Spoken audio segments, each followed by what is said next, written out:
It's my great pleasure to welcome to the podium the former Republican Lieutenant Governor of the state of North Dakota, the Honorable Tammy Miller.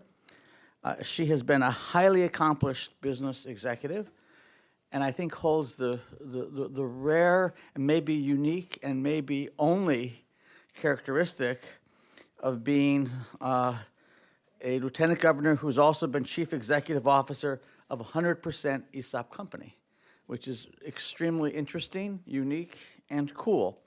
Her company was a multi-billion-dollar construction, industrial, and utility market supply corporation in the electrical industry located in Fargo, North Dakota. We've had many conversations with Tammy, who really knows what she's talking about and is a serious former government official. So Tammy, welcome. We look forward to learning from you, and thank you so much for joining us.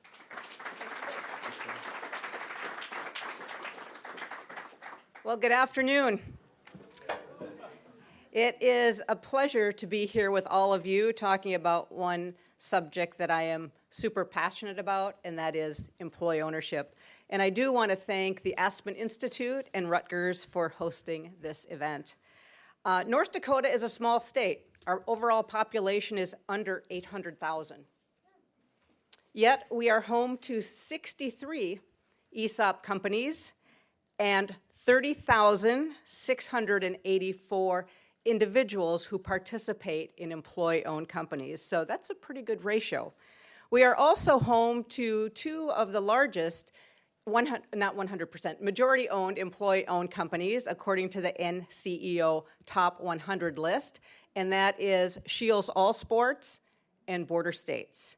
In fact, those two companies are on the top 50 list, but the list is the top 100. So having spent the last 4 years of my life in the government sector, I know there is so much more we need to do to make employee ownership the first choice. How can we increase awareness, create more incentives, and offer more support? I'm very pleased to say that on March 24th of 25, just a couple weeks ago, in North Dakota, House Bill 1156 was signed into law, giving CPA firms the opportunity to have ESOP ownership.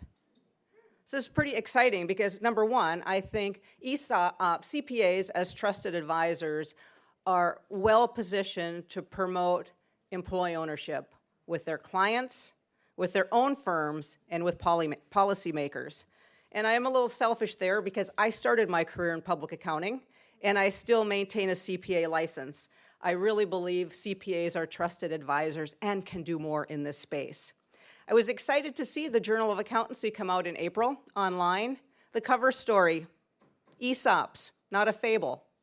And there were two articles. One was why firms are choosing employee ownership plans. And the second one was what to know when your clients are considering employee ownership. The second article finished with a quote from an individual who recently sold his independent research firm to his employees. And he said, "For me, the greatest benefit was the fact that people who had worked as employees became owners and took on the responsibility.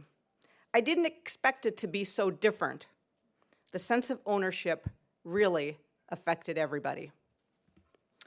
I wish every industry and professional association would work more to help their members be more aware of the benefits of employee ownership. So while I most recently served as the 39th Lieutenant Governor of the great state of North Dakota, I spent most of my adult life working at an employee-owned company, 29 years. And I spent 14 years as the CEO. So that company is Border States, one of the largest employee-owned companies in the country and 100% ESOP owned. So today, the company does $4.5 billion in annual sales, is still headquartered in the great state of North Dakota, has over 3,500 employee owners, operates in 29 states, and has 130 branch locations.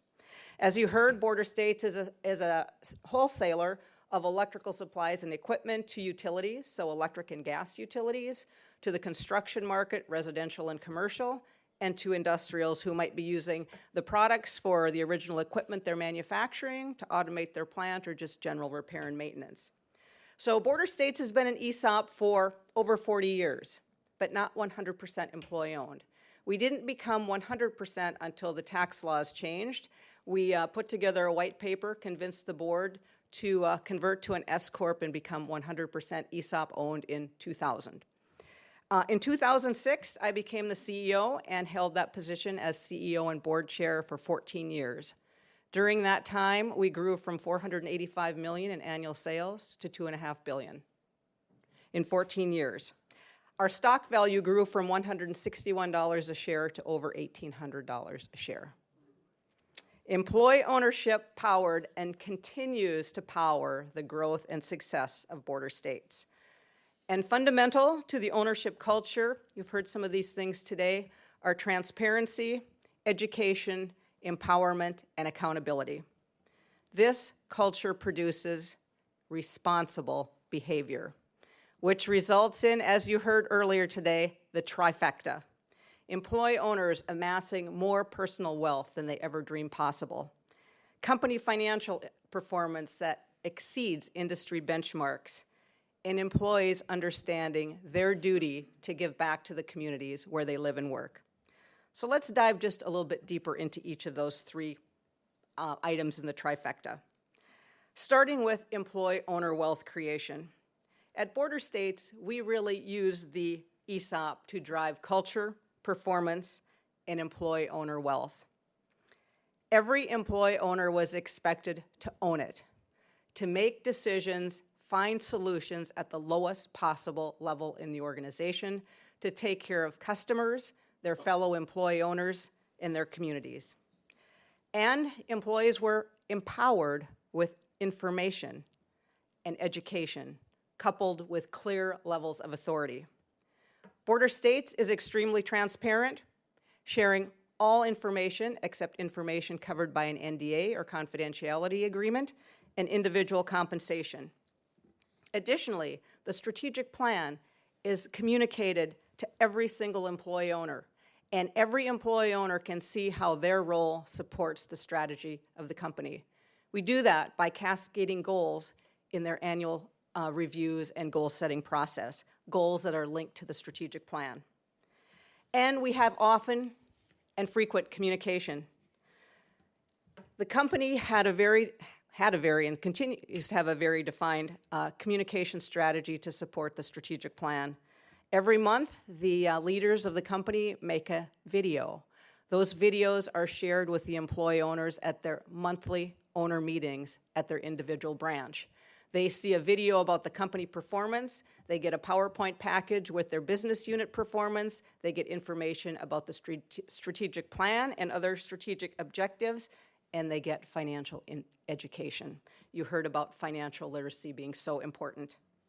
Imagine as an employee getting ready for work every day and going to work for the company you own, knowing you have a stake in the game, knowing you are empowered with transparent information, clear levels of authority, and frequent education, knowing you are responsible to take care of customers, your fellow employee owners, and the community, and knowing you will be rewarded for your good work with wealth creation in the ESOP and cash bonuses.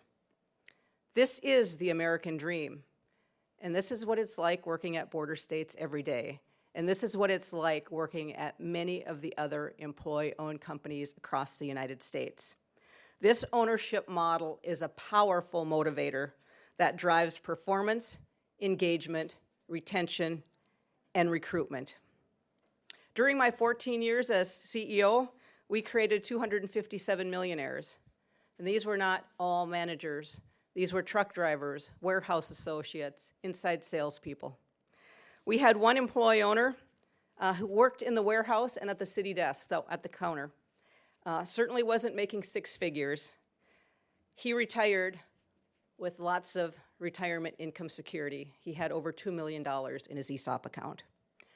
I find myself often comparing border states' ESOP to other benefit plans. My sister, who passed away just 3 weeks ago from a long battle of colon cancer, she worked in state government, not in North Dakota, as a legal secretary and had 30 years working in state government. She wasn't retired. She was on sick leave when she passed away.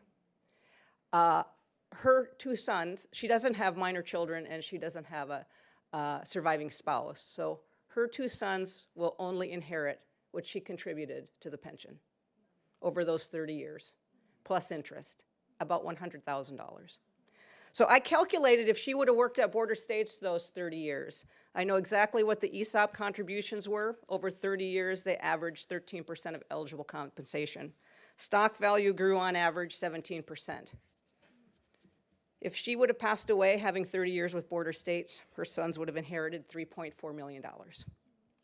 So we know how powerful ESOPs are in creating individual wealth for the employee owner and their family, and also for creating that retirement income security. So now let's just talk a little bit about company performance. We saw the ESOP having a positive impact on company performance at border states.